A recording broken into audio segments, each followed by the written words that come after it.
तो आज हम एक्सप्लेन करने वाले हैं मूवी जेलर को। इस मूवी में हमें दिखाया जाता है कि एक बाप होता है जो कि अपने बेटे को बचाने के लिए क्या क्या नहीं करता है। उसको तो ये भी नहीं पता होता है कि उसका बेटा किडनैप हुआ है या फिर मार दिया गया है। तो हम यही जानेंगे आज की एक्सप्लेनेशन वीडियो में। तो आपका टाइम ना वेस्ट करते हुए हम आज के एक्सप्लेनेशन को स्टार्ट करते हैं। लेकिन उससे पहले अगर आपने अभी तक हमारे चैनल को सब्सक्राइब नहीं किया है तो चैनल को सब्सक्राइब कर लें ऐसे ही मजेदार वीडियोस देखने के लिए। मूवी की शुरुआत होती है और हम देखते हैं वर्मा नाम के विलेन को, जो कि बहुत ही ज्यादा खूंखार होता है। वर्मा एक ऐसा विलेन है जो कि मूर्तियों की तस्करी करता है और वो एंटिक चीजों को किसी न किसी तरह से चुराता है और उसको बहुत ही ज्यादा बड़े दामों में बेचता है। वो ऐसा विलेन है कि वो अपने ही आदमियों को जरा जरा सी बात पे ही मार देता है। और फिर नेक्स्ट सीन हमें दिखाया जाता है जहाँ पर हम देखते हैं मुथु की फैमिली को। उसकी फैमिली में उसका एक बेटा होता है और उसकी एक बहू और उसका छोटा सा लड़का और मुथु की भाई। वो लोग रहते हैं अपने घर में और मुथु काफी ज्यादा साधारण सी जिंदगी जी रहा होता क्योंकि वो पहले जेलर हुआ करता था। जब से वो रिटायर हो गया है वो ऐसी ही जिंदगी जी रहा है। मुथु का दिन आजकल ऐसे बीत रहा है, वो घर की साग सब्जियां लाता है और घर में काम करता है और अपने पोतों के साथ खेला करता है। और उसके पोते का यूट्यूब पे एक चैनल होता है, उसकी वो मदद करता है वीडियो बनाने के लिए। अब उसका ऐसे ही दिन कट रहे होते हैं। मुथु जब जेलर था तब वो बहुत ही ज्यादा ईमानदार हुआ करता था, इसीलिए वो अपने बेटे से भी कहता है कि तुम ईमानदार ही रहना। और फिर हमें नेक्स्ट सीन दिखाया जाता है जहाँ पर हम देखते हैं अर्जुन को, जो कि जाता है नीलेश के पास में। वो मूर्तियों की तस्करी करता था, इसीलिए वो उससे पूछताछ करने के लिए जाता है। वो उससे पूछ रहा होता है कि मूर्तियों की तस्करी कहाँ पे हो रही है, लेकिन वो नीलेश नहीं उसको बता रहा होता। वो कह रहा है कि तुम गलत आदमी के पास आए हो। और ऐसे ही वो लोग बातें कर रहे होते हैं, तभी नीलेश कहता है कि तुम ऐसे ही अगर मुझसे बकवास करते रहोगे तो मैं तुम्हारे पिता को किडनैप करवा दूंगा। और वो थोड़ी देर के बाद ही कहता है मैंने उसे किडनैप करवा दिया है। तब अर्जुन वहीं पर हंसने लगता है। वो कहता है तूने ये क्या किया, तूने अपनी मौत खुद ही बुला ली। तभी नीलेश तुरंत अपने आदमी के पास कॉल मिलाता और वो कहता है कि क्या तुमने उसे मार दिया।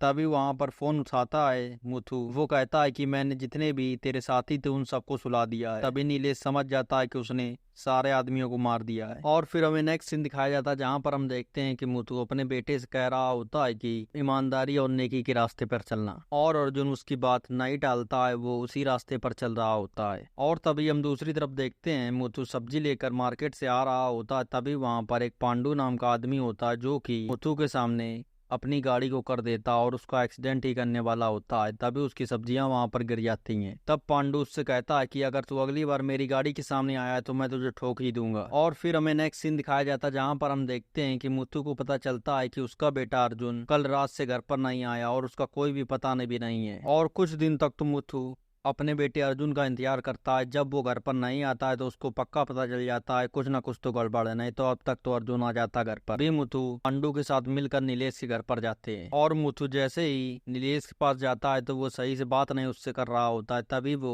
अपने जेलर के रूप में आता है और उसको वहीं पर मार देता है और उसकी लाश को बोरे में भर लेता है। मुथु के साथ पांडु होता है तो मुथु उससे कहता है कि तुम इस बोरे को उठवाओ। तो पांडु को लग रहा होता है कि इसमें कोई ना कोई कचरा है। वो बोरे को उठवाता है और वो कहता है ये काफी ज्यादा भारी है। उसको इस बात का अंदाजा नहीं था कि इसमें कोई ना कोई लाश है। जब उसको ये बात पता चलती है तो वो काफी ज्यादा डर जाता है। तभी वो कहता है मैं पुलिस स्टेशन जा रहा हूँ पुलिस को बताने के लिए। भी मुथु उससे कहता है कि अगर तू अब कहीं पे भी जाएगा तो तू भी फंस जाएगा, इसीलिए पांडु चुपचाप उसी के साथ में रहता है। और हम दूसरी तरफ देखते हैं कि वर्मा को पता लगता है कि नीलेश की किसी ने जान ले ली है। तब हमें ये पता चलता है कि नीलेश वर्मा के लिए काम करता था, इसीलिए वर्मा काफी ज्यादा गुस्सा हो जाता और वो जेलर के पास फोन मिलवाता और वो कहता है कि मैं तुझे नहीं छोड़ूंगा, तेरे परिवार को भी नहीं छोड़ूंगा। और तभी हम दूसरी तरफ देखते हैं कि मुथु काफी ज्यादा टेंशन में होता अपने बेटे को लेकर। उसको ये भी नहीं पता होता कि उसका बेटा जिंदा है या फिर वो मार दिया गया है। और तभी हम देखते हैं उसके घर के बाहर दो आदमी घूम रहे होते हैं। तभी मुथु जाता है उन लोगों को मार देता है। और हम दूसरी तरफ देखते हैं जब वर्मा को पता चलता है मैंने जो आदमी भेजे थे उस जेलर के घर पर वो मार दिए गए। तभी दूसरे दिन वर्मा फिर से एक आदमी को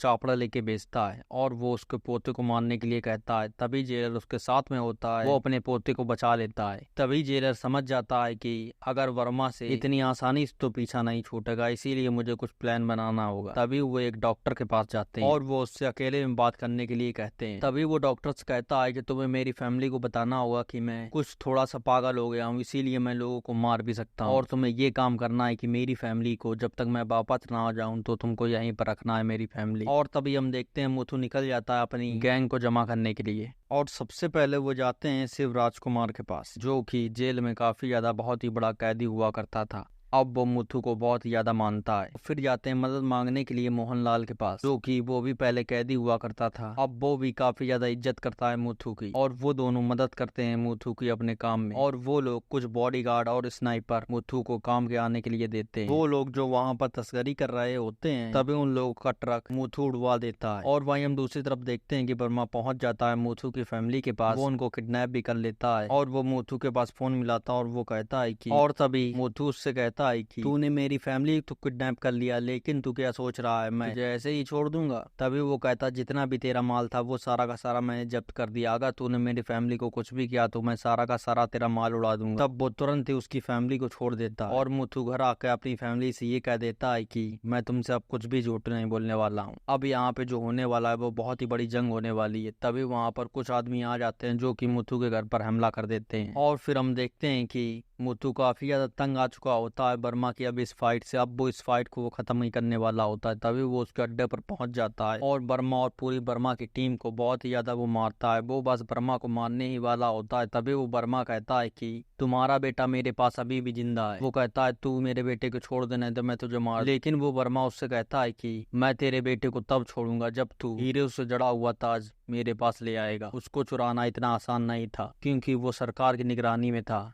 फिर मुथु को पता चलता है वो जो क्राउन कुछ फिल्म मेकर हैं उनकी निगरानी में भी रहता है। तभी वो एक फिल्म बनाने की सोचते हैं, और वहीं हम दूसरी तरफ देखते हैं वर्मा मुथु को मारने की प्लानिंग बना रहा होता है। तभी वो फोन मिलाता है किसी और के पास नहीं बल्कि बॉलीवुड के जैकी श्रॉफ के पास, और वो कहता है कि तुम्हें जेलर को मारना है, क्योंकि वो भी पहले उस जेल में रह चुका होता है, इसीलिए वो जेलर को काफी ज्यादा अच्छे से जानता है। वो कहता है वो जो जेल थी उसमें काफी बड़े बड़े गुंडे थे, लेकिन जब जेलर आता था तो सबकी सिक्की बिक्की गुम हो जाती थी। और फिर हमें अगला सीन दिखाया जाता है जहाँ पर हम देखते हैं कि मुथु ने उस ताज को चुरा लिया होता है, और वर्मा भी उसके बेटे को छोड़ देता है। और तभी वो अपने बेटे को अपने पास रखते हैं, और हमें यहाँ पर यह भी पता चलता है कि वो जो अर्जुन होता है वो वर्मा के साथ मिलकर इस ताज को चुराने की कोशिश कर रहा होता है। वो लोग इसको नहीं चुरा पा रहे होते, इसीलिए उन्हें मुथु को इस चीज में इन्वॉल्व किया था, क्योंकि वो जो भी काम ले लेता उसको वो पूरा ही करता है। तभी वर्मा को लग रहा होता है अर्जुन ने उसको लगता धोखा दिया, क्योंकि जो क्राउन होता है वो नकली होता है। वो अर्जुन को मारने ही वाला होता है। जब जेलर की एंट्री होती है तो वहाँ पर काफी ज्यादा लड़ाई होती है। वो वर्मा को वहाँ पर मार देता है, और फिर हम देखते हैं वो अर्जुन को बचा कर ले आता है, और वो कहता है कि तूने जो भी गलती करी मैं तेरी सारी की सारी गलती माफ कर दूंगा, लेकिन तुझे सरेंडर करना होगा। इसीलिए अर्जुन कहता है कि मैं ये नहीं कर सकता हूँ। तभी ये सब सुन के जेलर काफी ज्यादा गुस्सा हो जाता है। तभी वो एक जगह पर बैठा हुआ होता है। तभी उसका बेटा अर्जुन उसके ऊपर गोली चलाने की कोशिश करता है। तभी कुछ स्नाइपर लिए होते हैं लोग जो कि मुथु के ही होते हैं, वो उसके ऊपर गोलियां चला देते हैं, और अर्जुन की वहीं पर डेथ हो जाती है। और इसी के साथ ये मूवी यहीं पर खत्म हो जाती है। तो आपको ये हमारी वीडियो कैसी लगी आप हमें कमेंट करके जरूर बताएं, और अगर आपने अभी तक हमारे चैनल को सब्सक्राइब नहीं किया है तो चैनल को सब्सक्राइब कर लें।